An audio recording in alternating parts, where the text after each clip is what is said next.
In the late 18th century, on a Caribbean island called Saint-Domingue, today known as Haiti, the world's most profitable colony was fueled by brutality. France grew rich from sugar plantations that worked enslaved Africans to death. A quarter of the world's sugar and nearly half of its coffee came from this single island, producing unimaginable wealth for France, while enslaved Africans lived in hellish conditions. People survived an average of only 7 years after arriving from Africa. Planters calculated that death was cheaper than compassion. Instead of improving conditions for workers, they simply imported new slaves. In this environment of cruelty, something began to stir, not quietly, but with the force of a tidal wave. Among the enslaved was a man named Toussaint Louverture, later known as Toussaint Louverture.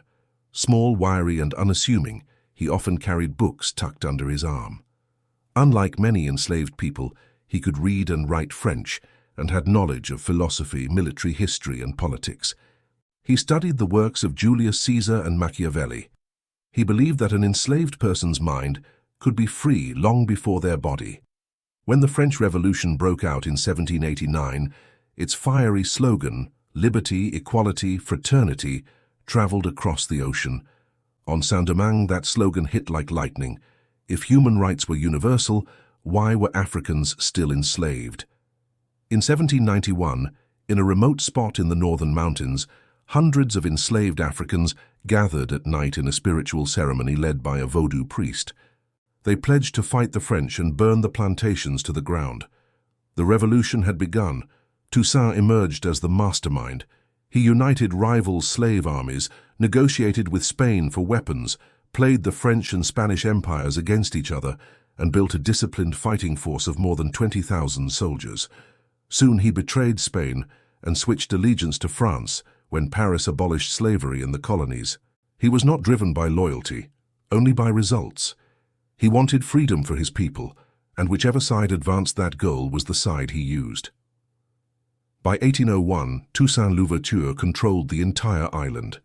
He wrote a constitution that abolished slavery forever and named himself governor for life. He built schools, reopened plantations using paid labor, and restored economic order. Former slaves called him Papa Toussaint. Yet across the ocean, a young general named Napoleon Bonaparte rose to power in France, proclaiming himself the protector of order and civilization.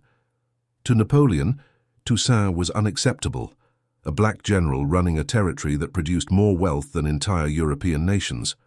Napoleon had a vision of empire, and Saint-Domingue was the jewel he intended to re-enslave. In 1802, Napoleon launched the largest naval expedition in French colonial history. Over 30,000 elite troops, led by his brother-in-law, General Charles Leclerc. On paper, France had every advantage: professional soldiers, modern artillery, and naval supremacy. Against them stood armies of formerly enslaved Africans, many fighting with makeshift weapons and outdated muskets. But Toussaint and his commanders had something greater: knowledge of the land, resolve forged in bondage, and commanders who understood warfare in the mountains and forests. One of those commanders was Toussaint's protégé, Jean-Jacques Dessalines, a scarred, intense, fiercely determined warrior. Toussaint was the strategist. Dessalines was the executioner. Napoleon expected the population to surrender at the sight of European soldiers. Instead, he walked into a nightmare. The Haitians used scorched earth tactics. They burned crops, poisoned wells, and set entire towns on fire to starve the French force. They fought from the forests, attacked supply lines, ambushed isolated regiments, and disappeared before the French could counterattack. The French were soldiers. The Haitians were ghosts. Then came their greatest ally: disease. Yellow fever swept through the French camps. Soldiers shook with fever, vomited blood, and died by the hundreds. In desperation, Leclerc pleaded with Napoleon for reinforcements. Napoleon sent more ships. Disease consumed them too. Within months, more than half of Napoleon's army was dead, not from battle, but from a mosquito. Unable to defeat Toussaint militarily, the French turned to deception. They offered peace, promises of safety, and an invitation to negotiations. Toussaint walked into the meeting and was seized, shackled, and shipped to a freezing prison in the mountains of France. When he was locked inside the cell, he warned his captors, In overthrowing me, you have only cut down the trunk of the tree of liberty. The roots are deep and will spring up again. He died there, starved and alone. The French believed the revolution would collapse without him. They were wrong.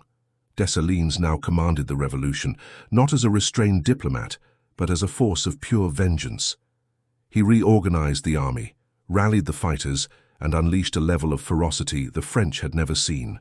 He removed any sympathizers of the French and issued his order, "We all fight or we all die."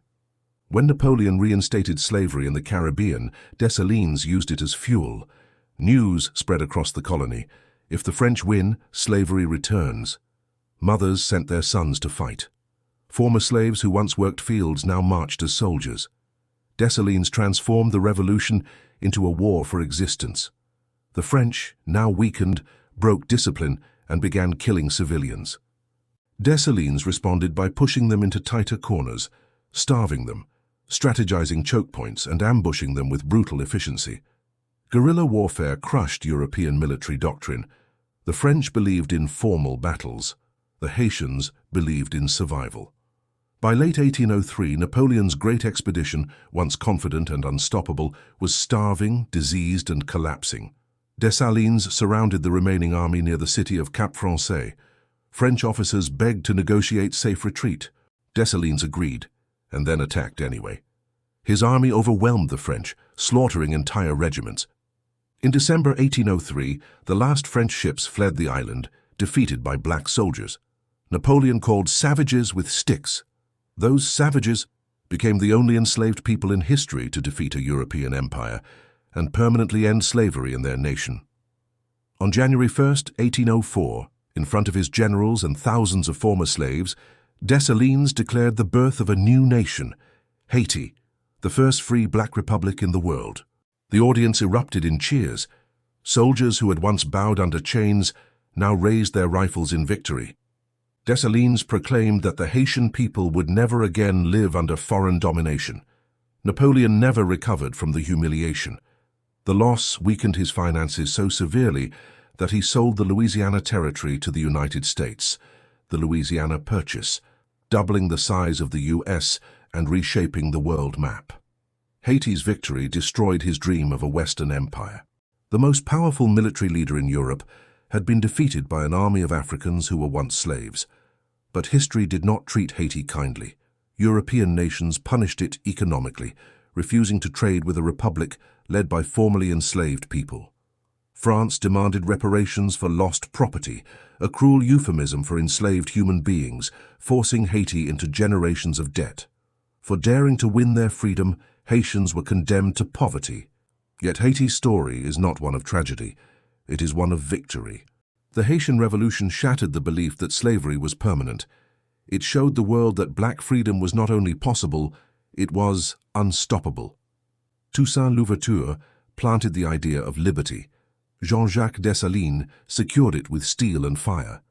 Against all odds, against the greatest military power of the age, formerly enslaved Africans humiliated Napoleon, defeated an empire, and changed the course of history.